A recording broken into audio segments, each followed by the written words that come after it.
ஜெய்ஹிந்த் and வணக்கம் நண்பர்களே. இந்தியாவிற்கும் துருக்கிக்கும் மத்தியதரைக் கடலில் என்ன வேலை?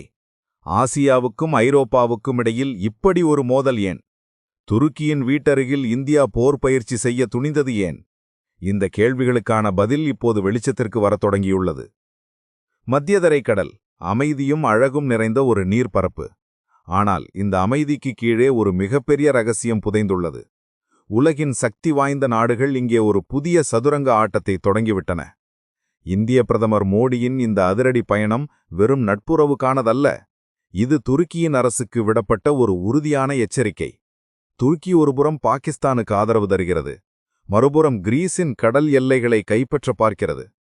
மோதல் ஆரம்பித்த இடம் இதுதான். பாகிஸ்தான் காஷ்மீரை உரிமை கோருவது போலவே துருக்கி கிரீஸ் மற்றும் சைப்ரஸின் தனியார் கடல் பகுதிகளுக்கு உரிமை கோருகிறது. கிட்டத்தட்ட இரண்டு மோதல்களும் ஒரே இடத்தில் சந்திக்கின்றன. எனவே இந்தியா தனது எதிரியின் நண்பனுக்கு பாடம் கற்பிக்க இங்கு வந்துள்ளது. இந்திய கப்பற்படை துருக்கியை விட மிகப்பெரிய சக்தி. இந்திய கப்பல்கள் பயிற்சியில் இருந்தபோது துருக்கியின் கண்காணிப்பு கப்பல்கள் அத்துமீற முயன்றன. ஆனால் இந்தியாவின் ஆற்றலுக்கு முன் அந்த பொய் பிரச்சாரங்கள் நொறுங்கின. இந்த நகர்வு கிரீஸ் மற்றும் சைப்ரஸுக்கு ஒரு பெரிய நம்பிக்கையை கொடுத்துள்ளது. காரணம், துருக்கியின் ஆக்கிரமிப்பிலிருந்து தங்களை காக்க அவர்களுக்கு ஒரு புதிய இரகசியமான ஆயுதம் தேவைப்படுகிறது. அந்த ஆயுதத்தின் பெயர்தான் பிரம்மோஸ்.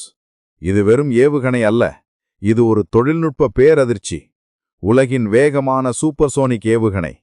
இதன் பெயரை சொன்னாலே பாகிஸ்தானிய கடற்படையின் இதயத்தில் பயம் உண்டாகும். பிரம்மோஸ் ஒலியை விட 3 மடங்கு வேகத்தில் பாயும். எதிரியின் கப்பல்கள் உஷாராவதற்குள் அது இலக்கை அழித்திருக்கும். இதனால் எதிரிக்கு எந்தவித பதிலடி கொடுக்கவும் நேரம் இருக்காது. இதன் மிகச்சிறந்த அம்சம், இது கடலின் மட்டத்திற்கு சற்று மேலே, கிட்டத்தட்ட தாழ்வாக பறந்து செல்லும்.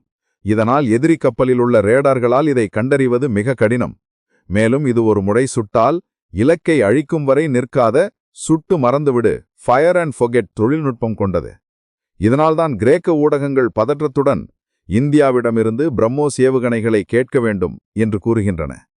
துருக்கியின் கடற்படையை அகியன் கடலுக்குள் வராமல் தடுக்க இதுதான் வழி. துருக்கியின் கடற்படை பலமானதுதான், ஆனால் பிரம்மோஸ் கிடைத்தால் கிரீஸின் பழைய கப்பல்களும் ஆபத்தானதாக மாறும். இது மத்தியதரை கடலின் சக்தி சமநிலையை தலைகீழாக மாற்றும். இது வெறும் ஆயுதமல்ல, விளையாட்டை மாற்றும் கேம் சேஞ்சர் சக்தி. இந்தியா இப்போது ஆயுதங்களை ஏற்றுமதி செய்யும் புதிய உலக சக்தி. பிலிப்பைன்ஸுக்கு பிறகு கிரீஸ் மற்றும் சைப்ரஸ் வரிசையில் நிற்கின்றன. இது கிரீஸ் மற்றும் சைப்ரஸ் ஆகிய இரு நண்பர்களுக்கும் பாதுகாப்பளித்து துருக்கி பாகிஸ்தான் கூட்டணியின் நகர்வுகளை முறியடிக்கும் ஒரு பெரிய பாதுகாப்பு திட்டம். இந்த நட்புக்கு பின்னால் 2500 ஆண்டுகளுக்கு முந்தைய ஒரு பழமையான உறவு உள்ளது. தீவிரவாத நாடுகள் உருவாவதற்கு முன்பே வர்த்தக பிணைப்பை கொண்டிருந்த பண்டைய நாகரீக அரசுகள் இப்போது 21ஆம் நூற்றாண்டில் மீண்டும் ஒரு கூட்டணியை உருவாக்குகின்றன. இது வெறும் இராணுவம் அல்ல, வரலாற்றின் மறுபிறப்பு. பிரம்மோஸ் என்பது வெறும் சண்டைக்கான ஆயுதமல்ல, இது இந்தியாவின் நீண்டகால பொருளாதார நோக்கத்தை பாதுகாக்கும் ஒரு கேடயம். இந்தியா திட்டமிடும் இந்தியா மத்திய கிழக்கு ஐரோப்பா வர்த்தக வழித்தடத்தில் கிரீஸ் மிக முக்கிய பகுதி. இந்த வர்த்தக பாதையை பாதுகாக்க துருக்கியின் ஆதிக்கம் குறைக்கப்பட வேண்டும். இங்கே ஒரு பெரிய அரசியல் சவால் உள்ளது. கிரீஸ் ஒரு நேட்டோ உறுப்பு நாடு. அது ரஷ்யா இந்தியா கூட்டு தயாரித்த ஏவுகணையை வாங்குவது நேட்டோ கூட்டணியில் ஒரு பெரிய சண்டையை உருவாக்கியுள்ளது. ஒரு நேட்டோ உறுப்பினர் மற்றொரு நேட்டோ உறுப்பினரை துருக்கியை எதிர்த்து நான் நேட்டோ நாட்டிடம் ஆயுதம் வாங்குவது அந்த கூட்டணியின் ஒற்றுமைக்கு சோதனை. இந்தியாவின் இந்த நகர்வு பாகிஸ்தானுக்கும் ஒரு தெளிவான எச்சரிக்கை. நீங்கள் மத்தியதரை கடல் வரை துருக்கிக்கு பலப்பக்கமாக வந்தால் இந்தியா அந்த பகுதியிலேயே உங்களுக்கு சக்தி வாய்ந்த எதிர்ப்பை உருவாக்கும். பிரம்மோஸை விட பெரிய அடுத்த தலைமுறை அதிர்ச்சி ஒன்றும் வருகிறது. அதுதான் இந்தியாவின் ஹைப்பர்சானிக் எதிர்கால ஆயுதம் துவானி. இது மேக்ஸ் 6க்கும் அதிகமான வேகமான 7500 கிலோமீட்டருக்கும் மேல் செல்லும். இந்த ஒரு சோதனை இந்தியாவை சில வல்லரசு நாடுகளின் குழுவில் சேர்க்கும். துவானி களமிறங்கினால் துருக்கி போன்ற நாடுகளால் எந்தவித பாதுகாப்பு ஏற்பாட்டையும் செய்வது சாத்தியமற்றது.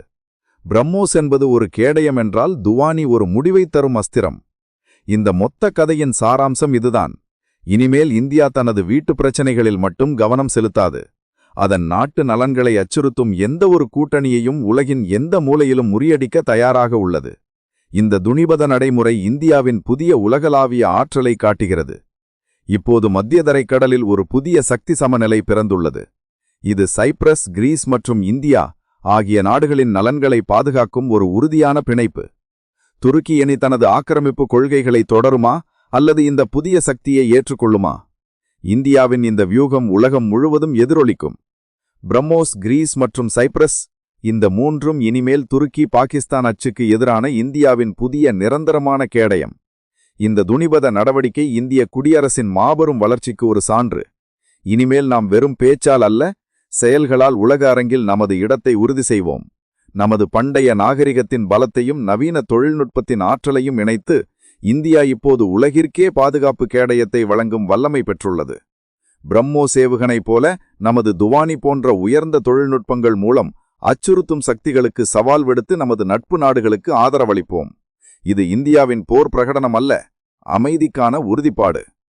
பிரம்மோஸ் இனிமேல் துருக்கி பாகிஸ்தான் அச்சுக்கு எதிரான இந்தியாவின் புதிய நிரந்தரமான கேடயம். இந்த துணிபத நடவடிக்கை இந்தியாவின் புதிய உலகளாவிய ஆற்றலை காட்டுகிறது. உங்கள் கருத்தை கமெண்ட் செய்யவும். உங்கள் எண்ணங்களை அறிந்து கொள்ள ஆவலாக உள்ளோம். ஜெய் ஹிந்த்.